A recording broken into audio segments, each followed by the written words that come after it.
Everybody, Ross here, back again.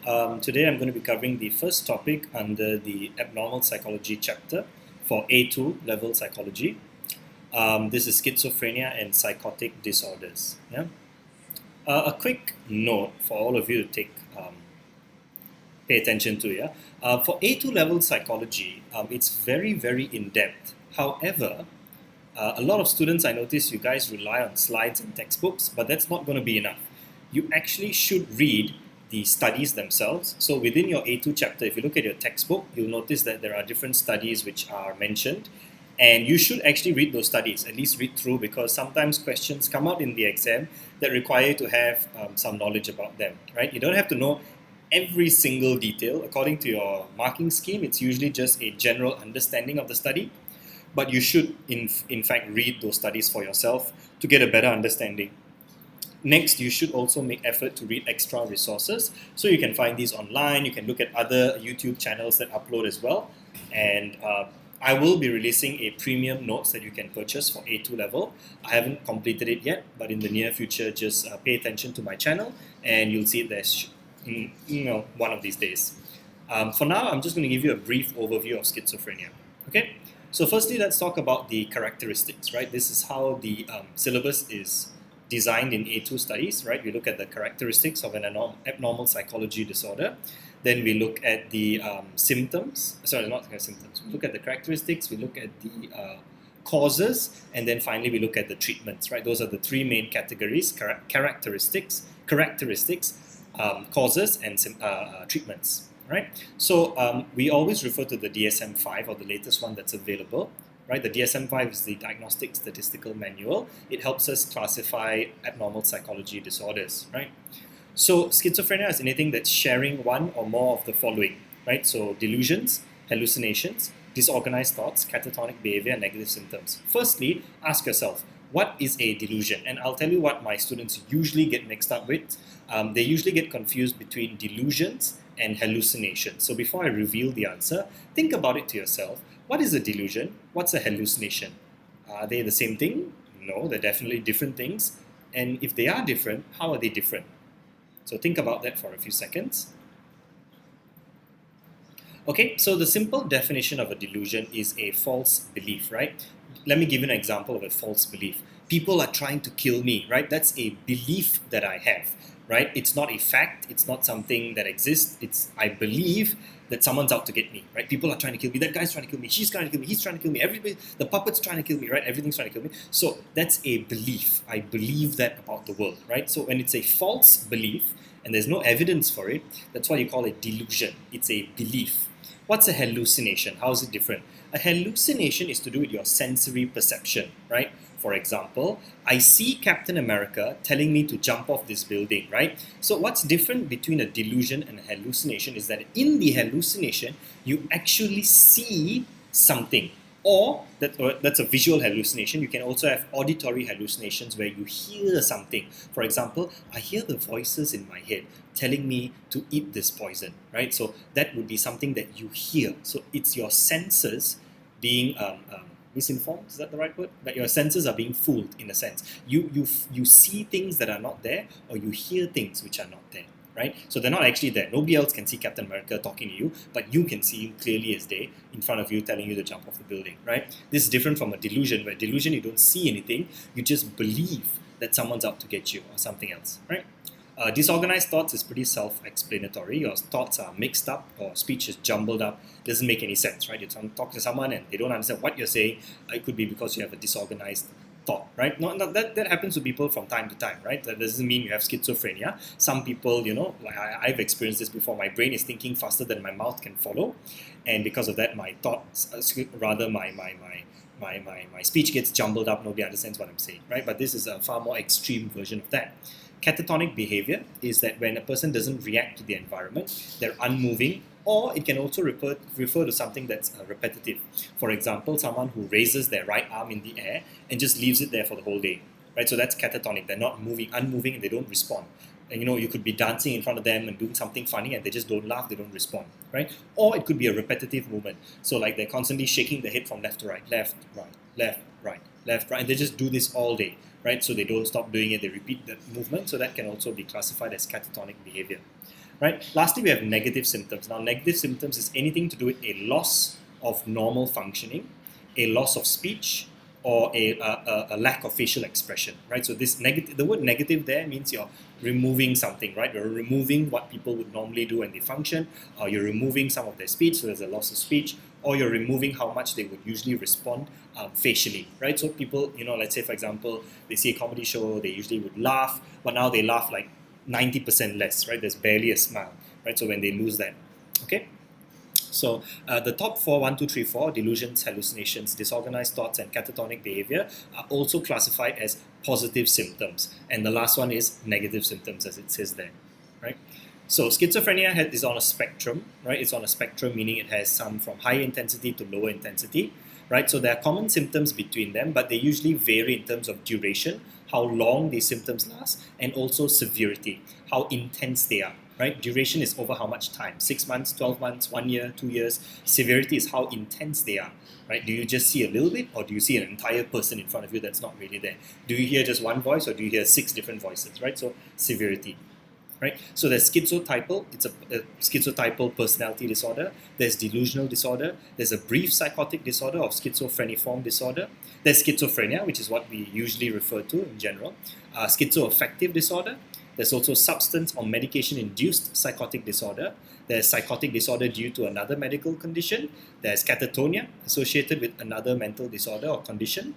There's also unspecified schizophrenia spectrum and other psychotic disorders, right? So this is the whole spectrum, depending on the duration and severity, right? If you go for a diagnosis with someone, a therapist would have to then put you under one of these categories, under the spectrum of categories, depending on your symptoms, okay?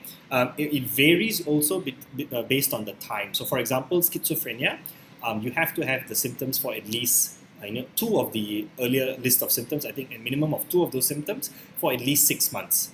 And I put the word substance there because you can't have schizophrenia that's caused by substance. If you do, it comes under a different disorder, which is substance or medication-induced psychotic disorder. So that can happen, right? For example, if you eat magic mushrooms, it's a type of drug that you can get in Amsterdam and other places, right? It has an active ingredient called psilocybin, if I'm not mistaken. Hope I'm remembering that right. Psilocybin or something along those lines. And it's a substance where if you take that, you will hallucinate, right? You'll see things that are not there. I had a friend who took it in Amsterdam, and he said, Ross, there was a picture of a horse on his hotel room, and he said, Ross, the horse was talking to me, and I was talking back to the horse, and he had eaten some of those magic mushrooms. So that was a symptom of schizophrenia, right? It's a hallucination because he could see the horse talking to him, and he's having a conversation with a picture of a horse, but it's due to a substance, right? So it's not schizophrenia. So the other thing is functioning. Functioning has to do with, I think whether or not it interferes severely with your day-to-day function. See, people could, for example, children have imaginary friends. Now, you might say that's a hallucination. You don't have such, there are no imaginary friends. But, for the child, that could be something that they have in their childhood, and it doesn't really affect their normal functioning. But if it does, then you would have to go and see a therapist and see whether or not it could be a severe symptom of schizophrenia. But most children grow out of their imaginary friend phase, as far as I'm aware. Okay. Now let's talk about a delusional disorder. So this is one of the types under the spectrum, right? A delusional disorder is someone who has persistent delusions, right? So what's delusions again? Remember, it's a false belief. Not something you see or not something you hear, something you believe that it's false, not based on evidence. Now, on most circumstances, these people also have normal behavior. So they don't act in a way that's weird, but they just have very persistent beliefs in the wrong thing, right? Or false beliefs, rather. So often the delusional disorder classification excludes all other things. So there's no catatonia, there's no hallucinations, there's no negative symptoms. For all intents and purposes, people with this disorder function normally, except for the fact that they have false beliefs. Okay. Now there are several categories of false beliefs: erotomatic, grandiose, jealous, persecutory, and somatotype. So let's go through one of them, each of them together. So erotomatic comes from the word eros, erotic, something to do with sex, something to do with sexual. This is a belief that another person is in love with them, right? So if you believe someone else is in love with you, that's erotomatic. Grandiose, comes from the word grand, right? Convinced that they have great unrecognized skill or status, right? So these people who believe that they are amazing people in life, but there's actually no evidence to back that up. Jealous, quite self-explanatory. You believe that your partner is being unfaithful to you. Persecutory, you believe that someone is conspiring, or you're conspiring against you means someone's planning to kill you, catch you, kidnap you, or you're being pursued by others who want to harm you, right? You believe that someone wants to harm you. So that's persecutory. Somatotype is your belief that your body parts are malfunctioning, right? For example, you believe that your stomach is made of metal, something like that, or you can't process food because your stomach is full of metal. So that's a somatotype delusion, right? So examples. So let's look at some examples. Before the examples, there are two other classifications. You can have bizarre or non-bizarre. So bizarre, the word bizarre means something that's really, really very weird, right? A very, very weird belief, right? So let me think of an example. So let's say you believe that your aliens came into your room at night when you were sleeping and nobody saw them, and these aliens replaced all your internal organs with gold. So all your internal organs are made out of gold. You believe that your heart, your lungs, your kidney, your intestines are all made of pure gold because aliens came at night to replace all your organs when nobody noticed, and you didn't know, and you didn't wake up either, right? So that's a very bizarre delusion, right? It's a very strange sort of belief. A non-bizarre delusion might be something a little bit easier to believe. For example, you have a boyfriend or a girlfriend and you believe that they're cheating on you, right? That's not very bizarre. That's a fairly understandable delusion, but it becomes a disorder when it's very persistent and it's like every second of every day you believe that someone's cheating on you, right? So that's too persistent.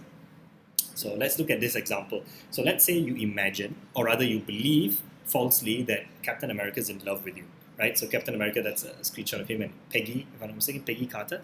So that's his girlfriend from before during the war. But you believe that you are his girlfriend, right? So you believe that he loves you. What kind of delusion is that? Remember, it's called erotomatic, right? What about this? You look in the mirror, and every time you look in the mirror, you see a car, and you believe that it's the police chasing after you. You believe they're coming to get you, like the police are coming to shut you down. What kind of delusion is that? Right? It's called persecutory. Lastly, okay, you believe that you are the Queen of England, right? The Queen of England has reincarnated herself in you, and you believe that you are now the Queen of England, right? A lot of people have these beliefs. Some people believe that Jesus, that Buddha, that whatever, So, what kind of delusion do you call this? This is grandiose delusion, right? You believe in a false belief of your status, okay? Warning, the following video may be disturbing some viewers. Okay, so there were some videos online to give my students in class a understanding of what schizophrenics experience. I won't show the video for copyright purposes, but you can find this online, right? So it's a video of a person going through the day experiencing some forms of schizophrenia where they hear things, see things, right?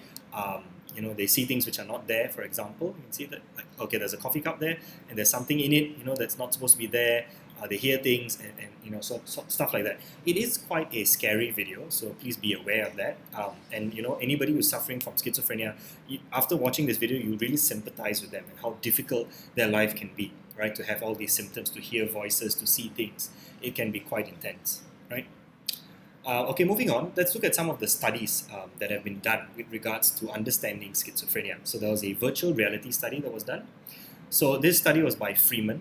You can find it in the textbook. Freeman did this study where he put participants in a virtual reality environment because he wanted to understand their the beliefs that they have, right? The schizophrenic symptoms, particularly with regards to persecutory ideation.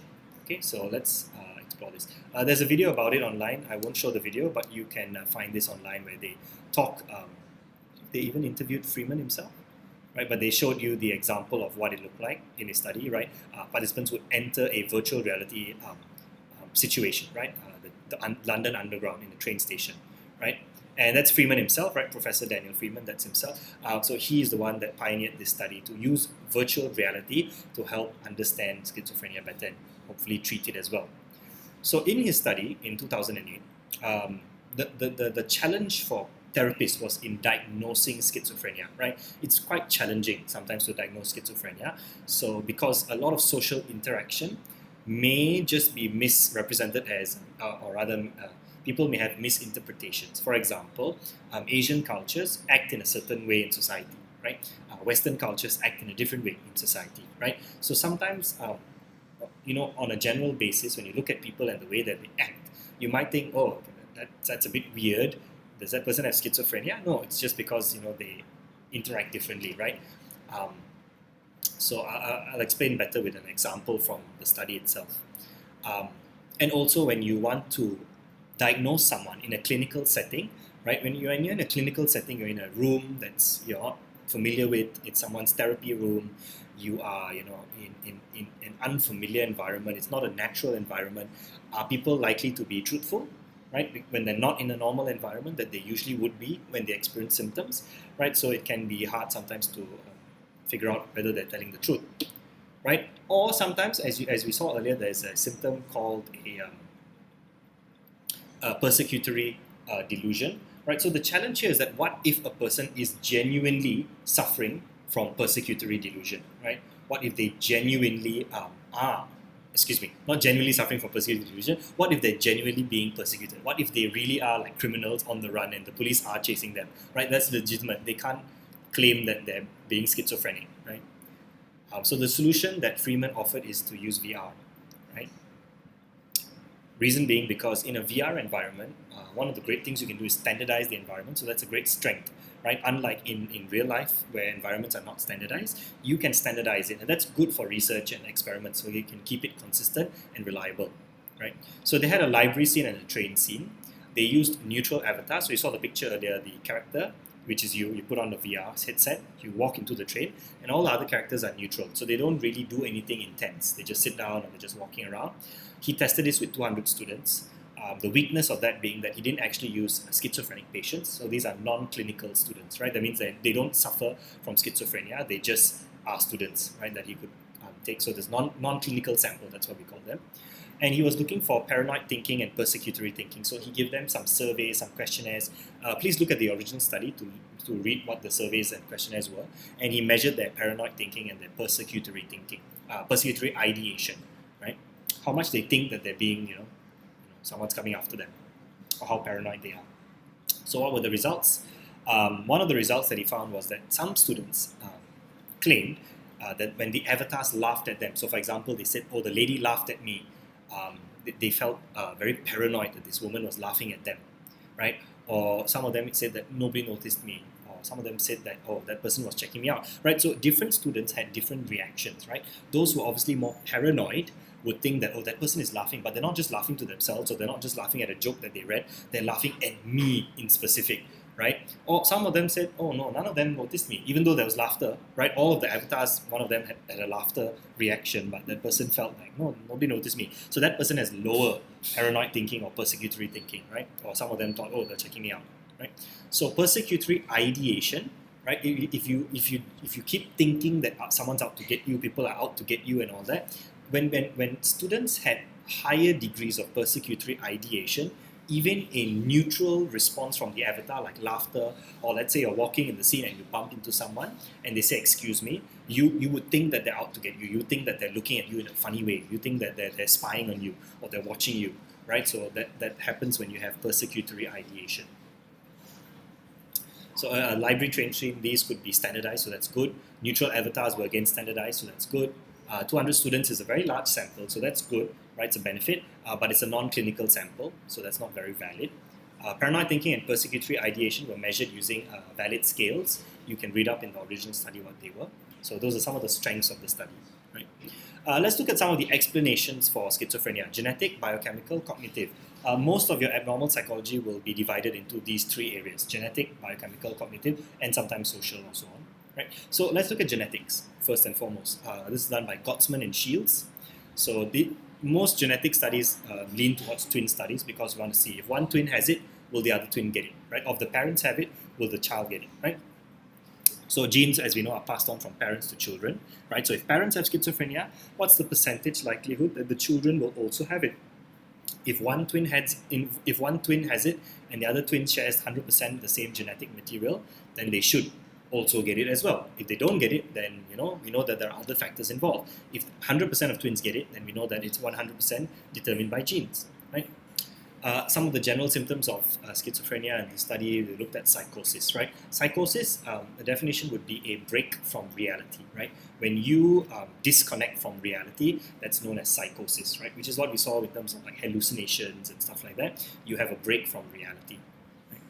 A sensory dysfunction, as we might call it. So when something has genetic origins, we usually refer to it as having endophenotypes, right? Endophenotype is something that has a genetic origin. And some things are of course normal, right? Skin color is genetic, eye color, height, those things are genetic. But we want to see whether schizophrenia also is like this. Now, it was believed that schizophrenia has genetic markers which may be inherited, right? That was the belief at the time, but you have to test this out, right? We need to scientifically evaluate whether this claim is true. Right? So in the studies, they used two types of twins, monozygotic twins, right, and dizygotic twins. You can look it up to understand what's the difference between monozygotic and dizygotic. We had 57 pairs in total, 24 from the MZ group, 33 from the DZ group. The method was using interviews. Now, they interviewed the patient and they also interviewed the twin, right? I believe they also interviewed the family, if I'm not mistaken. But anyway, the diagnosis or evaluation was done based on independent judges. So an independent group of judges would read through the interview transcript and decide based on the information provided whether the person has schizophrenia or not. Okay?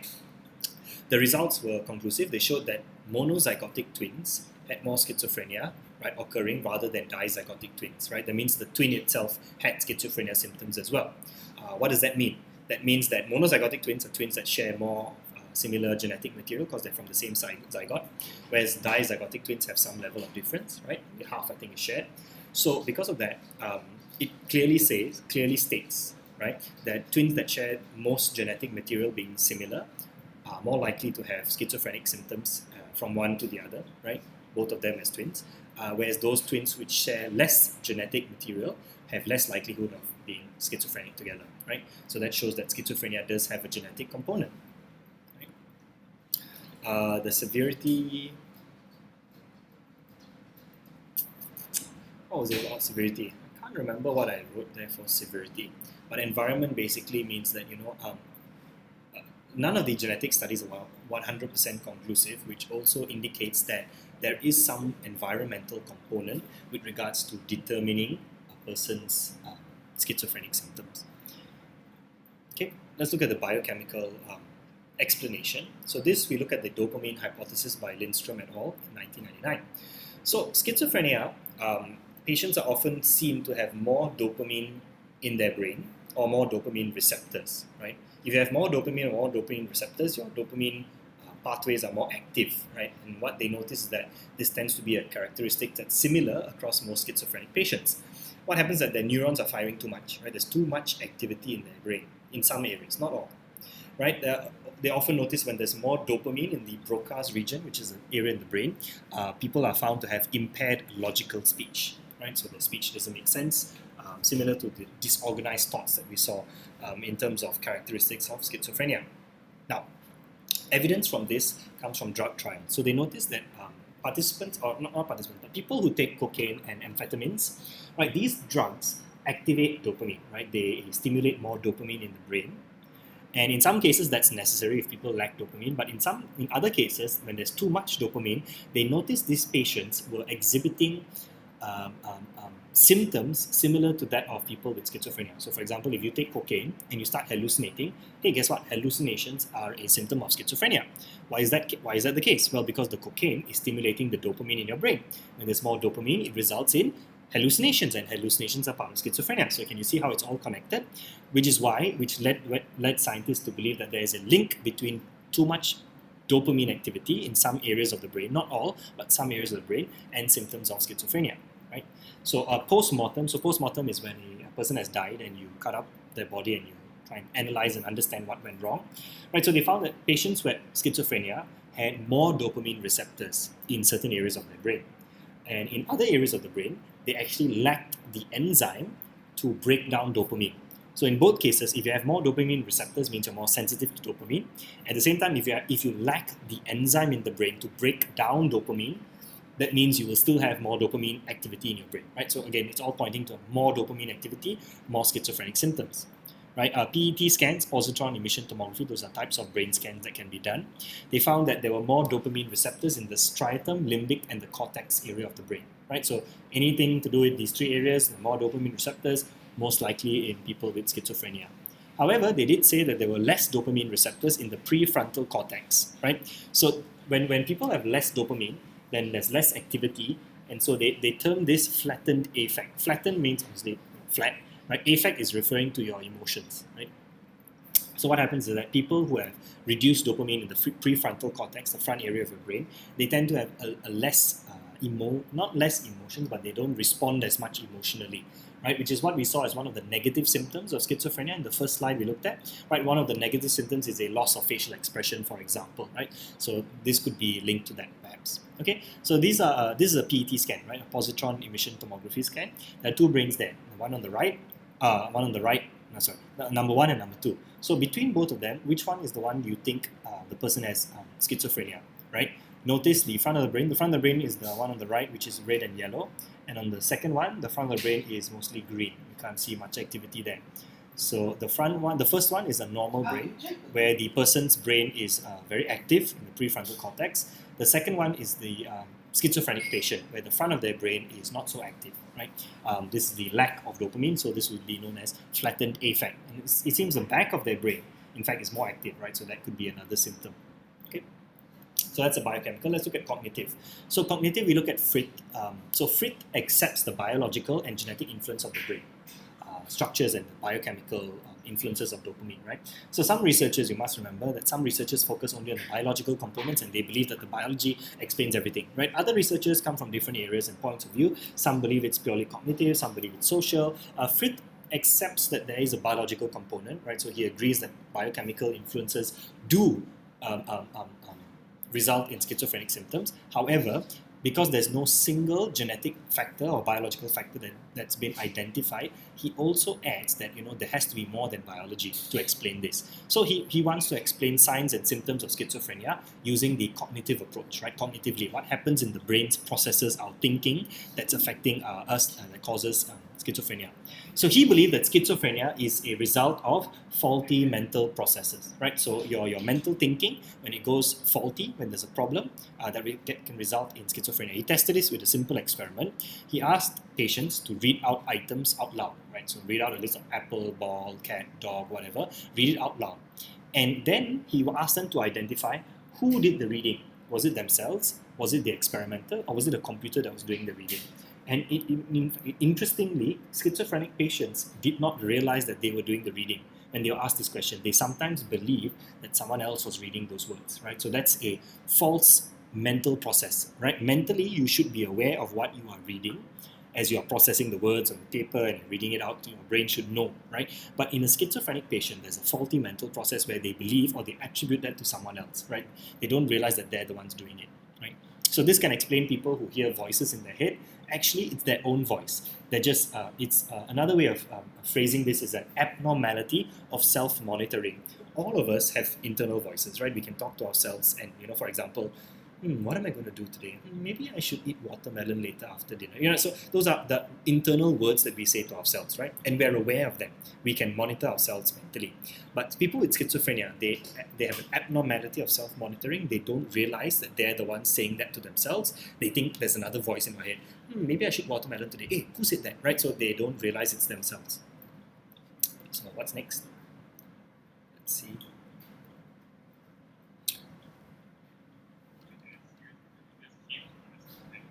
Okay, so Fritt goes on. Let's go on to his. There it is. Abnormality of self-monitoring, right? So, okay. So for hallucinations, how can we explain hallucinations from a cognitive perspective, right? We saw how it works from a dopamine hypothesis, right? From a biochemical perspective, a lot of dopamine in the brain, too much activity. What happens? People hallucinate, right? They see things which are not there. The brain is too active. How can we explain that now from a cognitive point of view, right? So hallucinations could be inner speech, right? You imagine, like I said earlier, you hear yourself talking, but you forget that it's yourself, and so you have an auditory hallucination. You think it comes from someone else or somewhere else, right? You think there's an angel or a devil on your shoulder talking to you, and actually it's your own conscience, right? Delusional thinking, what about that? So it could be a misrepresentation or misrepresent perception, right? So you perceive something, when we all look at the world, right? Our eyes are perceiving it in a particular way. Our brain is perceiving it as well. But people who misrepresent that perception may end up thinking in delusional terms. For example, they see a text message from someone and they believe that, this person cheating on me, right? So that's a delusion, right? It's a false perception, right? But it could be happening just cognitively rather than biologically, right? What about paranoia? Paranoia is that you misrepresent the intentions of others. right? You get very paranoid thinking, right? You misrepresent other people's intentions. Hey, are you doing okay? Hey, why are you asking? You know what I mean? So people may just be showing care and concern about you, but you think that they've got something against you, or they're coming up to get you, right? So you get paranoid. So this could be also a faulty mental process. Negative symptoms can be explained by a lack of self-awareness, right? So mentally, this person is not paying attention to their body and what they're doing, and so they end up just, perhaps doing catatonic behavior, right? Or perhaps, not catatonic behavior, sorry, that's a positive symptom. A negative symptom would be a loss of facial expression. For example, let's say they're watching a comedy show, but they're just not aware of how they're reacting, and so internally they might feel funny, but they're not. They lack the self-awareness to know that, okay, I'm supposed to laugh, or I'm supposed to do this, I'm supposed to react in this way, right? Even though they may know it, but their mental process is a bit faulty, right? So those are some of the explanations, right? The biological, genetics, the biochemical. We looked at dopamine, and also the cognitive explanation. Now we go to the treatments: biochemical, ECT, token economy, and CBT, right? There was this video I found on TEDx, TED Online. So it explains, some of the symptoms of schizophrenia. You can go and check it out. I won't go through the video here. Okay, let's look at the biochemical approach. So there's typical and atypical medication. Right? This refers to biochemical approach usually has to do with medication. Why? Because we want to target a person's biology. So for typical, it's your first generation drugs. They call them first generation drugs. Came out in the 1950s. These were used to treat psychotic, schizophrenic disorders. These are drugs known as chlorpromazine, haloperidol, right, etc. So these are some of the drugs that came out first, right? The typical first generation drugs. Atypical drugs were known as second generation drugs. They came out a bit later, 1990s. They were also used for treating psychotic disorders and schizophrenia, clozapine and risperidone, right? So these were more modern drugs, right? The reason why they are second generation is because they have less negative side effects, extrapyramidal side effects. I believe, if I remember correctly, extrapyramidal is like I could be wrong, but I think it's those random muscle contractions that people have and stuff like that. So when people took the first generation drugs, they would have a lot of negative side effects. Extrapyramidal would be one of them, and others. The second generation of drugs, a lot less negative side effects. Okay. Now, how do these drugs operate? Right, as we saw earlier, when there's too much dopamine activity in the brain, this causes some of the symptoms. So if there's too much, what do we need to do? We need to block the dopamine, and in this case, also blocking serotonin. Right? So when we block the dopamine and serotonin receptors, we reduce the activity, right, in the cortical and limbic systems. After 1 week, patients are seen to be less hostile and less agitated. Right? So it is working. Right? It reduces the activity in the brain. After 2 to 3 weeks of taking treatments like these, but patients are known to have less positive symptoms. So they have less hallucinations, less delusions, and so on. Okay. So if you look at it here in this picture, for example, the presynaptic neuron is releasing dopamine, right? Which is normal, is part of any normal human brain process. We need dopamine, but the dopamine receptors are being blocked by the red color circles. That's the antipsychotic drug, right? So it's blocking the dopamine, and it prevents the postsynaptic neuron from receiving dopamine, right? So there's less activity, less firing, right? Drug research often uses randomized control trials. This is the best way to do drug research. We call this double-blind placebo. What does that mean? So there are two groups usually. One is given a placebo, and one is given the actual schizophrenic antipsychotic drug.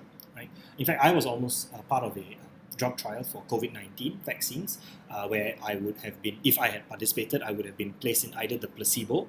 And the reason why it's called double-blind is because in research methodology, double-blind means the patient and the person administering the drug does not know which category you're in, right? That's why it's called double blind. I don't know if I'm getting the placebo or if I'm getting the actual drug or vaccine or whatever, right? The person administering it also doesn't know whether I'm getting the placebo or the actual drug. Only someone, a key researcher who has to keep track of all the data, only they would know. Okay. Now, what they noticed is that people who take these antipsychotic drugs, 50% of them show a significant improvement in their symptoms of schizophrenia, 30 to 40% show a partial improvement, and a very small minority show no improvement. Right? That means there are some who don't respond to drug treatments. We call this treatment-resistant schizophrenia. Right?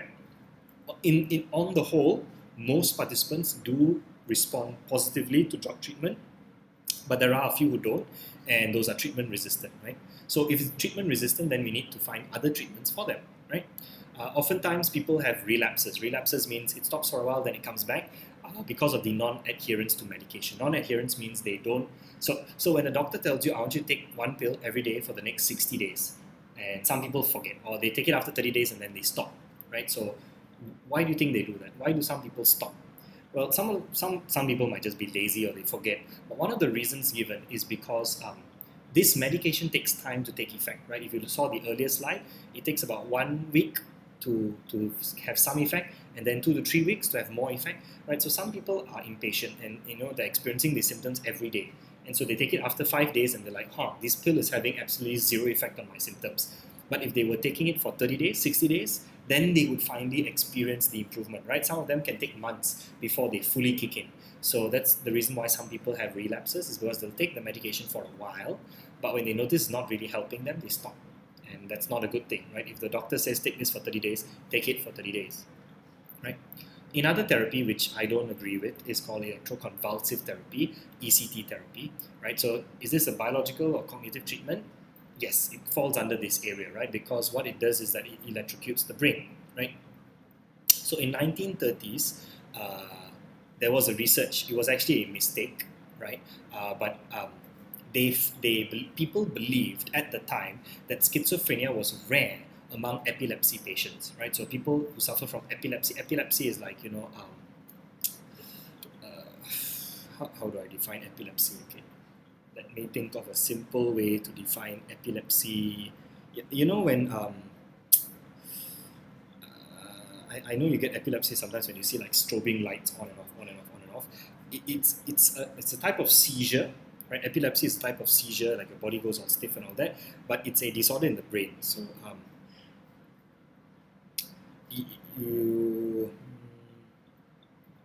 I think that's the easiest way to do it, easiest way to explain it. It's a type of seizure that can take place in people.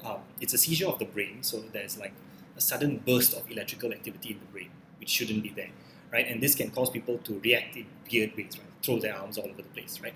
So that can happen, and that's called epilepsy. So people believe that schizophrenia was rare among epilepsy patients. This was actually a mistake. It was not actually done properly, but they had this belief. And so they thought that, okay, if epilepsy is caused by a burst of electricity in the brain, and that seems to make schizophrenia less likely to occur, then maybe we should also pass electricity through someone's brain, right? And what they thought was, by doing this, you can induce a seizure, right? So in epileptic patients, the seizure happens on its own randomly, but in ECT, we want to make this brain seizure happen, right, using electricity, and they thought that this was the treatment, right? So the treatment is the induction of the seizure, not the electricity itself, but rather the brain going through a seizure, right? So people would come in from 6 to 12 sessions, twice a week perhaps, for example, and previously in earlier studies, right, they used to do it bilaterally, right, for both hemispheres. That means that they would pass. So if you look at the previous picture, right, so the mechanism is on the left side of the brain and the right side of the brain. So the electrical current is going to go from the left to the right. So it's going to pass through both hemispheres in the brain, right? That was what was done previously. But currently, more recently, I believe it is now unilateral, right? Which means only one side of the brain. Why do they do this? Because it helps to reduce memory loss. So previously, patients would have more memory loss when they go through the left and right sides together. Now they just focus on one side of the brain, induce the seizure, and that would help reduce memory loss, right? The problem with ECT is that there are significant side effects, right? Significant side effects including death, by the way. Memory loss is just one of them. Death can also happen for ECT therapy, right? And what's scary is that nobody really knows why it works. It seems to work, right? It seems to reduce schizophrenia in people. In fact, not just schizophrenia. In fact, ECT is sometimes used for cases of extreme depression, right? But nobody knows why it works, right? The theory is that it seems to affect your postsynaptic responses, right? If you remember earlier, antipsychotic medication blocks the receptors in the postsynaptic neuron, and because it blocks the receptors there, dopamine can't activate those neurons, and so there's less activity. So the theory for ECT is similar. It affects the postsynaptic response, but there's lack of evidence for its effectiveness, right? Yes, it is effective, but there's not enough evidence about that, right? Some evidence shows that it's only effective for acute psychosis, means very intense psychosis or intense schizophrenia, and for catatonic symptoms, but not for others, right? This is a picture of my grandmother and me when I had short hair. And so my grandma actually did go through ECT therapy, not for schizophrenia, but she went through it for depression, right? In my opinion, it was only mild, so she didn't require it, but the hospital prescribed it anyway, which I disagreed with because she ended up with some memory loss and so on and so forth. But I did also notice a definite positive effect on her mood, right? Her mood definitely improved. And so unfortunately, ECT is a quick and fast way to help people, but it's certainly not the best way. And in fact, I personally, I think the methodology should be for therapists to describe non-medication based treatments, right? Interviews and counseling.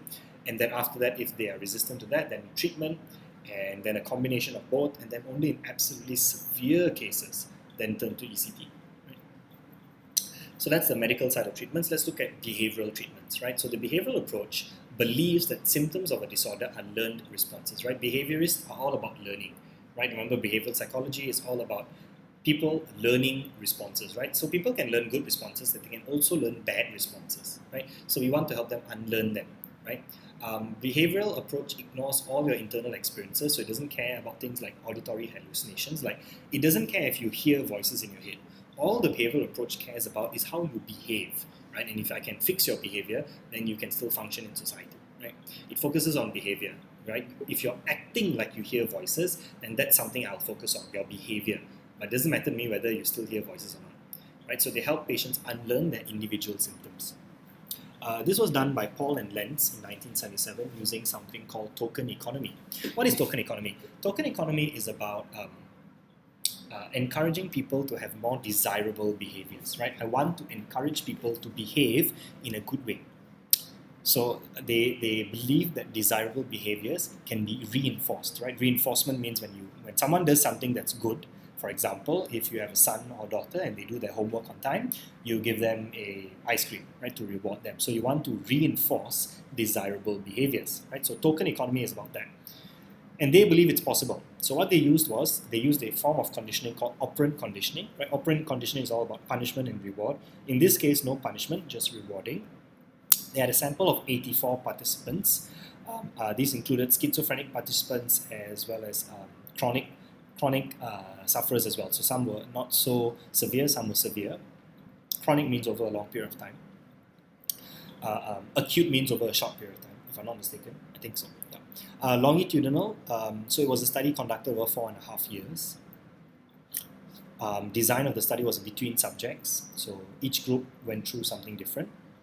The IV here was the treatment type. They received either milieu treatment, traditional treatment, or token economy, right? That's the word I was looking for. Sometimes I forget. I've made these slides quite a long time ago, so I was trying to remember what it was. Milieu treatment, if I remember, what was it?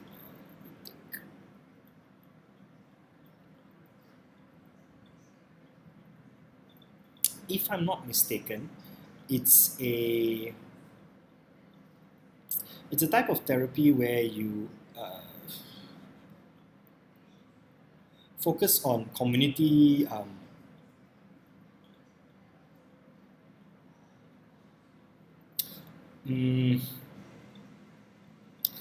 let me try and remember what it was. It's kind of like community-based treatment where you get everybody in a group and they talk together and they okay, a good example would be let's take Alcohol Anonymous, right? Alcohol Anonymous, what happens in those meetings is that people who suffer from alcohol, they all get together, and what happens is that they all share their feelings with each other, right? So that's a group-based sort of a treatment, if I remember correctly. That's what milieu treatment is like. Traditional treatment, I think, was not explained as far as I remember in the study itself, but I think it just referred to. I could have gotten that point. I think it wasn't in the textbook. It was mostly with regards to what the therapists were already doing, right, in their own treatment for that. And then obviously token economy would be when they provide a reward for the helpful behavior, right? So the three different groups which are here basically is to compare between each of the groups to see which treatment type is the most effective, right? That's basically it. Would those in the milieu, which is like the community-based treatment, right? We talk together and all that, or would those who just follow the traditional treatment, or would it be those who did token economy? Okay, so moving on. Let me just double check the milieu treatment, just so that I make sure I get it right. Just give me a second, and let's see. Yeah, so let me read the definition out. Milieu therapy.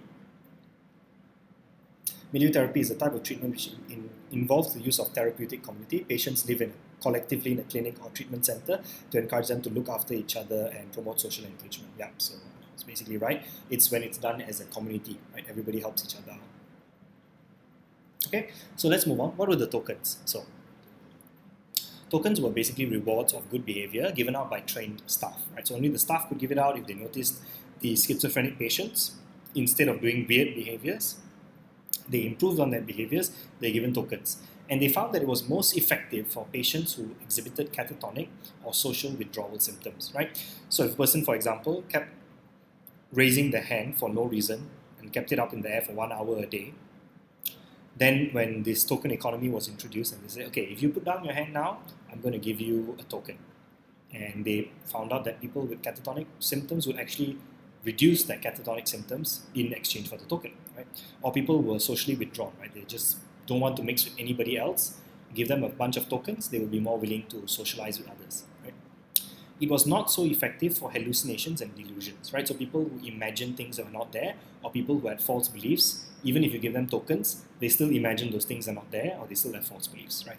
Which kind of gives you an inkling into the idea that hallucinations and delusions have a stronger genetic component, because as we saw earlier with the dopamine treatments, it's far more effective for that. And catatonic and social withdrawal treatments are clearly more affected by behavioral approach, right? How was this done? You can read the study itself to understand more about the details of how they carried it out. What they found out that there was some patients were able to live independently between 1.5 to 5 years after the study, right? The traditional group had 45% of patients from that group who were able to live independently. So for example, if there were 100 participants at first in the traditional group, 45 of them could live independently. In the milieu group, 71% of them could live independently. And in the token economy group, wow, a whopping 97% of patients could live independently after going through that therapy. So that shows you that token economy has very, very large benefit, right, for patients with schizophrenia, because it really encourages them to act in more desirable ways. And we can see here that of all the three groups, the token economy group was the highest percentage of results. So in terms of evaluating the study, the good behavior was rewarded by trained staff, which is very good. It means more reliable, right? Because you're having trained participants, trained people only giving out the rewards. The different treatment levels was between subjects, so there are some strengths and weaknesses to that. If you remember from my AS study videos, what are some of the strengths of between subjects design when you have these three different treatment methods, and it's good to see that all of them were indeed beneficial, right? So there was no placebo to prevent people from getting the treatment that they needed. It was longitudinal, which is always very good, right? It's always good to study effects of studies over time so that you know that the effects are long-lasting. The sample was appropriately schizophrenic and chronic sample, schizophrenic patients and those who are suffering from chronic schizophrenia. So this would make the results more valid because we're testing it with a clinical sample compared to Freeman, who tested it with a non-clinical sample, right? A less valid sample. Sample wasn't huge, right? It was 84 participants, so it was not much, but it's not too bad. However, remember, if you take 84 and divide them by 3, you don't get as many in each category. But you can't expect to get that many schizophrenic patients because schizophrenia is not that widely a phenomenon amongst people, right? Let's say cognitive plus behavioral treatments. So cognitive behavioral therapy, right, is a combination. It combines the principles of cognitive of the cognitive approach and the behavioral approach, right? So talking therapy, where you help people recognize the thoughts behind their behaviors. So why are you doing this? Why are you doing that? Right? Help them realize why they're doing it. And it helps for schizophrenic patients who don't respond to medicine, which makes sense, right? If you give antipsychotic medication to a schizophrenic patient and they don't respond to it, it possibly means that the cause of their schizophrenia is not biological. Perhaps it's social, perhaps it's cognitive, perhaps it's behavioral, right? So if medicine doesn't work, you have to go and use a different approach, right? So Sensky in 2000, he used a randomized control trial with 90 patients aged from 16 to 60. They were diagnosed with having treatment-resistant schizophrenia, right? So these people, all 90 of them, were not responding well to drugs. So the treatment type is the IV as well. The different levels were CBT, cognitive behavioral therapy, or befriending. Befriending was the control condition, right? So I want to compare befriending versus CBT. Which one is more effective, right? Befriending, I think, if I remember correctly, was it literally just them making friends with each other? Let me double check this. Yeah, befriending sessions were just very casual one-to-one discussions about hobbies, sports, current affairs, and stuff like that, right? So befriending was just like, okay, let's talk about your life, right? CBT is actually focused on understanding their thoughts. A design was between subjects, so each group is separate from each other. They used blind raters before the study, after the study, and 9 months after. Blind raters means people who would observe the behaviors and rate, okay, this person is showing this amount of schizophrenia or not. Right? Scales used was the CPRNS and the SANS. The CPRS stands for Comprehensive Psychiatric Rating Scale, and the SANS stands for the Scale of Assessment of Negative Symptoms. So these are two valid measures of schizophrenic symptoms, and you can read the actual study itself by Sensky et al. To find out more. Right? What were the results? A significant reduction of symptoms, right? Which is great because that showed that the treatments was effective, right? Also, a quick note on the CBT treatment. The befriending treatment was just them talking about their life in general. The CBT treatment was engaging with the patient and discussing the source of their disorders and also tackling specific symptoms. Okay, where the nurses who were interviewing them, these were two experienced nurses with the interviewers, they would ask them to challenge their beliefs on the voices that they heard, or hallucinations that they had, and so on and so forth. Okay. With regards to the results, both groups showed a significant reduction in positive and negative symptoms of CBT, but at the follow-up stage, the CBT group continued to improve, whereas the befriending group did not improve as much in the long term. Okay. Who did the study? It was two experienced nurses. Okay, so there's the result. I forgot I added it in the slides. So if you read that, CBT group 29, befriending 17, CBT group 23 on SANS, befriending 17, right? So with regards to the SANS scale, they were similar, but with regards to the CPRS scale, the CBT group did better. So overall, the CBT group scored higher on those scales. Okay, a greater percentage of them.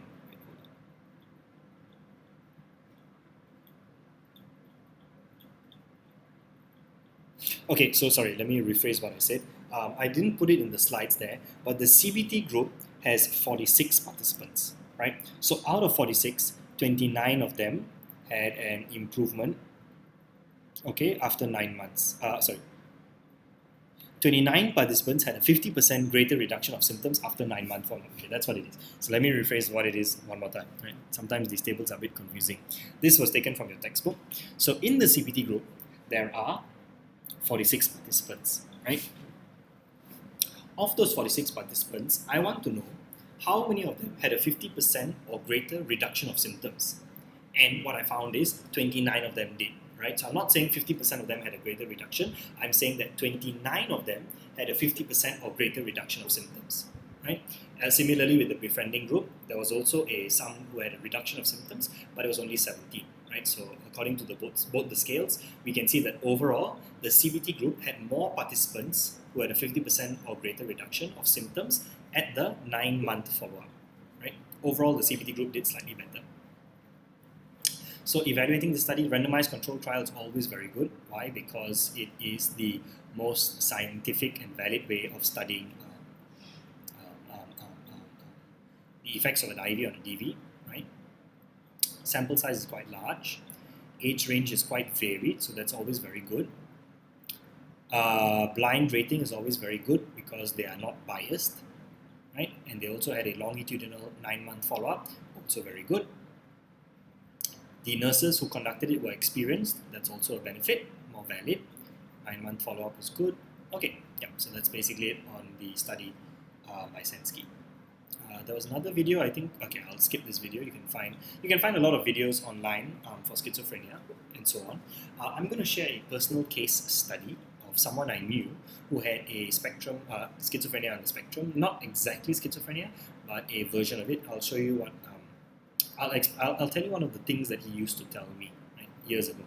So if you remember, there was a time that a Malaysian airline plane went missing. It was the MH370. And so my friend, he believed that the reason why the MH370 went missing was because of him.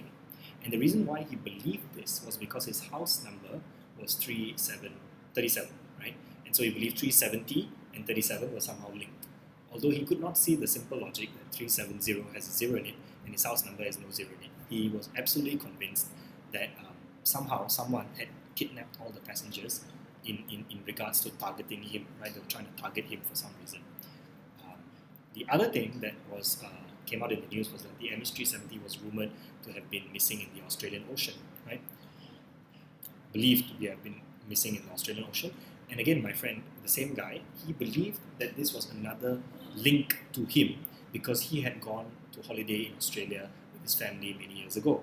And so he was trying to explain to me, he's like, Ross, the reason why the plane is missing is because they're trying to get me. They're coming after me, right? That's why my house number is 37, and that's why the plane is missing in the Australian Ocean because I went to Australia. So they're trying to send me a message. He genuinely believed this, right? With regards to his phone, he believed that his phone was being monitored. He also believed that his house was being monitored, right? So when he wanted to throw some rubbish, right? So remember I mentioned that he had gone for holiday in Australia, so he was very paranoid. And so what he did was he took all the pamphlets and the brochures and the souvenirs that he had gotten from Australia, and rather than throw them like any other normal person would in his own house dustbin, he took all of it and went on a train about 20 minutes into the city and then threw it in a public dumpster somewhere there so that nobody would know it was him. Right? He was absolutely convinced that the plane went missing because of him. Right? Someone was targeting him through the plane. And he also believed his house was being monitored, that the police or someone was snooping his phone and constantly watching him when he goes and when he leaves. And so when he wants to meet up with me, to talk to me, he would just say, okay, Ross, don't give me any information over the phone, just tell me where and when to meet you and I'll meet up with you there. And he would refuse to give any details over the phone because he felt that he was being watched and monitored. So if you remember, are these hallucinations or delusions? These are all clearly delusions, right? He's very delusional. He has all these false beliefs, right? A lot of persecutory beliefs in general because he genuinely believes that people are out to get him and somehow targeting the plane to get to him, right? So I tried to get him to get to some therapists and get him to get some professional help. He absolutely refused. He's still alive, and he's still, I don't know what he does, but once in a while he'll drop me a random message. But I can see he's improved, so he doesn't have as much persecutory thinking as I can see, but he's still quite good. I don't know whether he's taking medication or not, but it is challenging. It really is challenging, especially when you want to help people like this, but they refuse help, right? So I can only hope that one day he does get the help that he needs. Right? So thanks for listening. I hope you guys learned something new about schizophrenia and psychotic disorders. Do help me out, by liking, commenting, and subscribing to my channel. This really helps my channel grow. If you feel like donating, you're feeling generous, you can donate to me on PayPal. If you have any other methods of donation, you can also contact me via email or via my Instagram. My Instagram is @magicross7. Feel free to follow me. I don't post any work-related stuff on my personal Instagram. Just follow me for fun if you want to. I can drop me a message to say thank you if you want to. Donations I accept through PayPal or through other methods like bank transfers or Bitcoin if you want to send me Bitcoin as well. But I really hope that you guys enjoy this and also help me grow my channel by sharing this video out to friends, asking them to like, comment, and subscribe as well. And it really helps my channel go a long way. So thank you very much, and I'll see you next time.